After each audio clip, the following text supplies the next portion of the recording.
हम देख सकते हैं अभिषेक मनु सिंघवी पत्रकारों के सामने, और अक्सर यहां पर हुजूम इतना जबरदस्त होता है पत्रकारों का कि थोड़ा नियंत्रित करने में मुश्किल पेश आती है। कल भी आपको याद होगा 4 से 5 मिनट लग गए थे उसमें। हिंदी बोल रहा हूँ, इंग्लिश बोल रहा हूँ, ऊपर नहीं उठाइए। अरे नीचे कर लो भाई,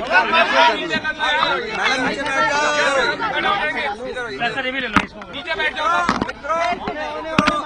मित्रों, आज पहली बात हम वापस बहुत शुक्रगुजार हैं। आप लोग यहाँ से हटिए, इधर से हटिए। नहीं, मैं नहीं बोलूंगा। हटिए, नहीं बोलूंगा मैं। हटिए आप लोग साइड में।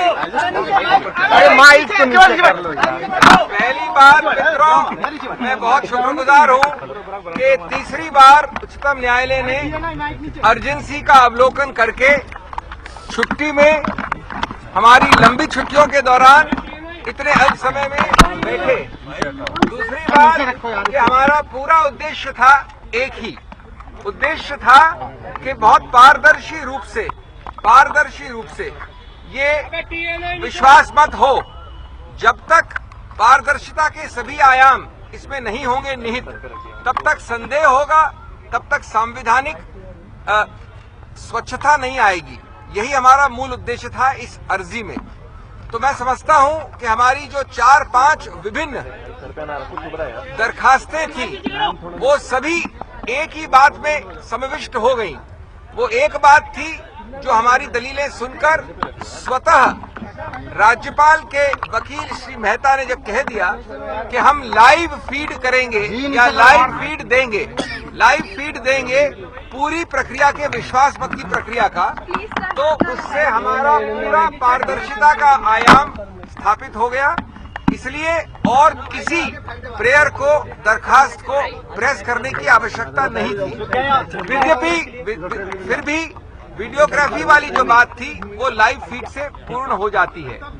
जहां तक और चीजों का सवाल है, वो प्रश्न अब कम उठता है, नहीं उठता है, क्योंकि अगर लाइव फीड सब लोकल चैनल्स में होगी तो जो है दूध का दूध, पानी का पानी आप लोगों के सामने होगा। तीसरा पहलू, हम चाहेंगे कि अभी आज बिल्कुल किसी भी कानून व्यवस्था के विपरीत ऐसा कोई काम न हो।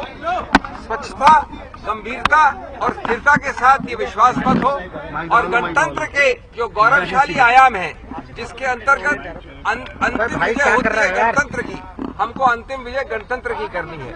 मुझे कोई राजनीतिक रूप से, आखिरी मुद्दा, राजनीतिक रूप से मुझे कोई संदेह नहीं है, और मैं अब कानूनी बात नहीं कर रहा हूँ।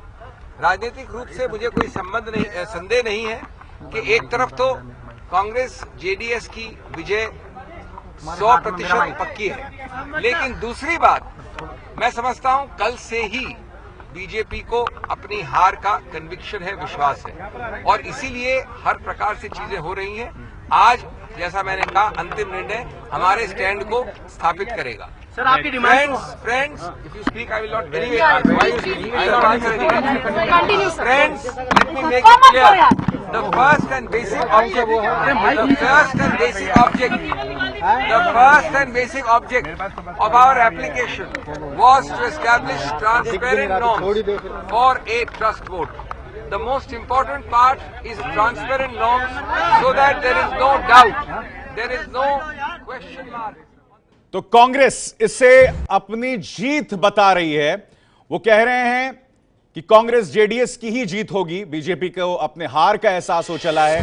वो कह रहे हैं पूरी प्रक्रिया जो है वो लाइव होगी। हालांकि प्रोटेम स्पीकर के ऊपर जो वो बात कह रहे थे, उस पर उन्होंने अभी तक कोई टिप्पणी नहीं की। हम सीधे रुख करना चाहेंगे अंकित गुप्ता का, और उनके साथ हैं निपुण सहगल। अंकित, क्या कांग्रेस इसे अपनी जीत वाकई बता सकती है? क्योंकि मुद्दा और गुहार प्रोटेम स्पीकर को थी, वो बदस्तूर वहां बने हुए हैं। क्या ऐसे में लाइव प्रसारण का जो तर्क यहां कांग्रेस दे रही है, वो एक तरह से अपने आप को सही साबित करने के लिए दे रही है?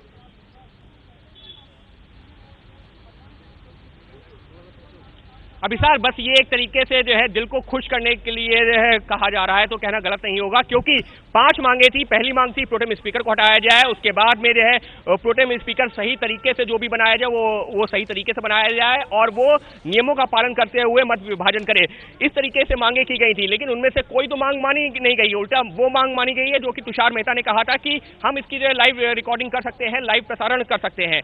लेकिन इस बीच में एक महत्वपूर्ण चीज ये है, इस बारे में निपुण से भी बात करना चाहेंगे कि स्पीकर से कहा है, प्रोटेम स्पीकर से कहा है कि वो नियम कानून का पालन करते हुए जो मत विभाजन है वो करें। निपुण, इसका क्या मतलब है, नियम कानून का पालन करते हुए?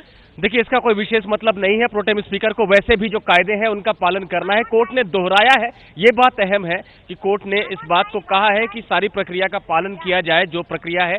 तो मत विभाजन को लेकर जो प्रक्रिया है उसका पालन किया जाएगा। एक अहम बात ये जरूर हुई आज कोर्ट में कि लाइव टेलीकास्ट होगा, जो स्थानीय चैनल हैं उनको फीड दी जाएगी, विधानसभा की तरफ से लाइव फीड दी जाएगी और उसका टेलीकास्ट होगा। तो कोर्ट ने कहीं ना कहीं ये माना है कि अगर ऐसा होता है तो एक पारदर्शिता आएगी और कोई गड़बड़ होने की आशंका नहीं रहेगी। बीच में एक चीज और यहाँ पर क्लियर करना चाहूंगा, अभी हमारी कुछ वकीलों से बात हुई है, उनका ये कहना है कि जो नियम कानून है उसके मुताबिक प्रोटेम स्पीकर चाहे तो पहले ध्वनि मत से मत विभाजन कर सकता है, यानी कि ऐसा नहीं है कि वहां पर जो है हाथ खड़े करके मत विभाजन होगा, बल्कि पहले बार जो मत विभाजन होगा वो ध्वनि मत से हो सकता है।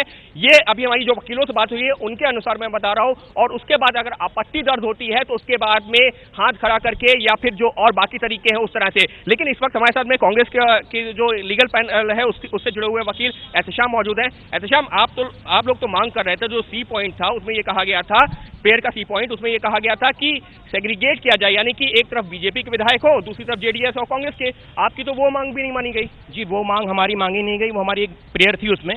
लेकिन जो हमारा मेन कंटेंशन था कि प्रोसेस फेयर हो, वो अब इस्टेब्लिश हो जाएगा, क्योंकि पूरा प्रोसेस वीडियोग्राफ्ड होगा और जो कि ऑलरेडी सेट प्रोसीजर है कि कैसे फ्लोर टेस्ट होगा, कैसे वोटिंग होगी, वो जो प्रीवियस प्रेसिडेंट है लॉ इसके अकॉर्डिंग होगा। कोर्ट ने इस बात को दोहराया भी है कि ये प्रोसेस पूरा लीगल होना चाहिए। लेकिन ये तो कांग्रेस के लिए एक बड़ा झटका भी कहा जाएगा, क्योंकि पहली मांग थी कि प्रोटेम स्पीकर को हटा दिया जाए, दूसरा कोई वरिष्ठ बने और वो जो है नियम कानूनों का पालन करे, लेकिन तीसरा सेग्रीगेट किया जाए, कोई तो मांग मानी नहीं गई। देखिए, ये पिटीशन की कोर्ट की स्ट्रेटेजी होती है, बहुत सारी चीजें हम मांगते हैं, कभी इधर से कान पकड़ के, कभी इधर से कान पकड़ के।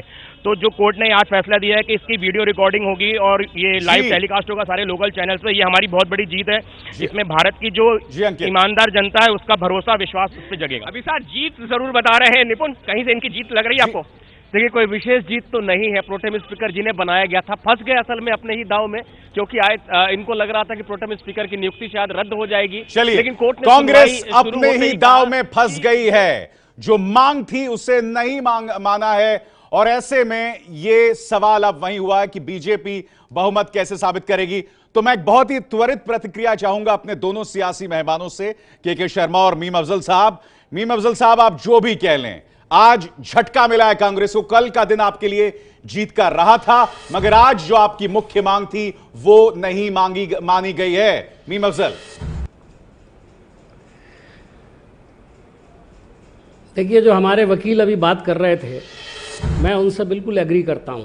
उन्होंने एक बात कही कि हमने कई चीज़ें मांगी थी, और ये हमेशा कोर्ट को जब कोई भी सबमिशन किया जाता है तो डिमांड्स की जाती हैं, और ये सोच करके की जाती हैं कि अगर कोई एक डिमांड पूरी ना हो तो दूसरी हो जाए, तीसरी हो, और वैसा हुआ है। ठीक है, मैं समझता हूं कि ये हमारी हार नहीं है, बहुत बड़ी जीत है।